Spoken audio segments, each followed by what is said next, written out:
अच्छा नाचते भी हैं। वे अपने दुश्मनों के लिए भयंकर योद्धा हैं। कृष्ण एक ऐसे अवतार हैं जिनसे प्रेम करने वाले हर घर में मौजूद हैं। वे एक चतुर राजनेता और महायोगी भी हैं। वो एक सज्जन पुरुष हैं और ऐसे अवतार हैं जो जीवन के हर रंग को अपने भीतर समाये हुए हैं। जानते हैं उनके आसपास के लोग उन्हें किस रूप में देखते थे। एक, कृष्ण के बारे में दुर्योधन, शकुनी और अन्य की राय। दुर्योधन, कृष्ण को अलग अलग लोगों ने अलग अलग तरीकों से देखा और अनुभव किया है। इसे समझने के लिए दुर्योधन का उदाहरण लेते हैं। वह अपनी पूरी जिंदगी एक खास तरह की स्थितियों से घिरा रहा। इतिहास उसे एक ऐसे शख्स की तरह देखता है जो बहुत ही गुस्सैल, लालची और असुरक्षित था। वह हमेशा सबसे ईर्ष्या करता रहा और सबका बुरा चाहता रहा। अपनी ईर्ष्या और लालच में उसने जो भी काम किए वे उसके और उसके कुल के विनाश की वजह बन गए। ऐसा दुर्योधन कृष्ण के बारे में कहता है। कृष्ण एक बहुत ही आवारा और मूर्ख व्यक्ति है जिसके चेहरे पर हमेशा एक शरारती मुस्कान रहती है। वह खा सकता है, पी सकता है, गा सकता है, प्रेम कर सकता है, झगड़ा कर सकता है, बड़े उम्र की महिलाओं के साथ वह गप्पे मार सकता है और छोटे बच्चों के साथ खेल भी सकता है।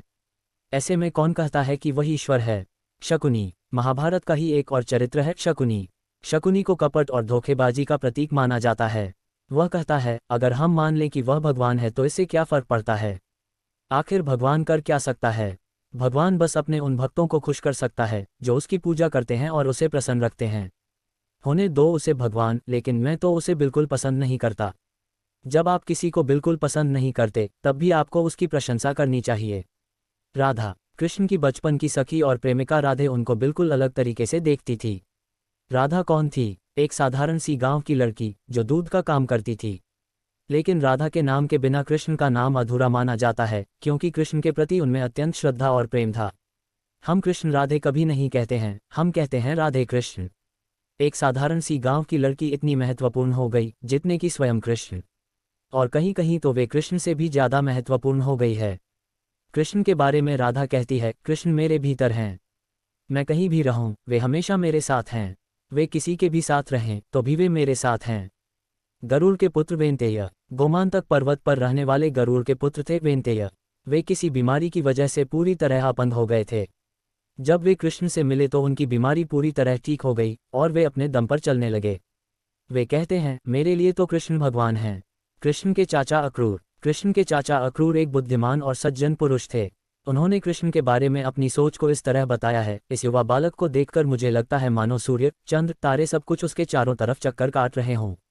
जब वो बोलता है तो ऐसा लगता है मानो कोई शाश्वत और अविनाशी आवाज़ सुनाई दे रही हो। अगर इस संसार में आशा नाम की कोई चीज़ है तो वह स्वयं कृष्ण ही है। उद्धरण चिन्ह, शिखंडी। शिखंडी के बारे में तो हम सभी जानते हैं कि उसकी स्थितियां कुछ अलग तरह की थीं। बचपन से ही उन्हें काफ़ी सताया गया था। उनकी सुनिए, वैसे तो कृष्ण ने मुझे उम्मीद की कोई किरण नहीं दिखाई है, लेकिन वह जहाँ भी होते हैं आशा की एक लहर चलती है जो सबको छूती है और सबका जीवन बदल देती है। 2. श्री कृष्ण की बचपन की कहानी। कृष्ण जन्म। वसुदेव ने अपने 8वें पुत्र को नंद और यशोदा की पुत्री के स्थान पर रख दिया और उस नन्ही बच्ची को लेकर वापस आ गए। जब कंस वहां पहुंचा तो वसुदेव और देवकी ने उसे कहा, इसे छोड़ दो, ये तो लड़की है।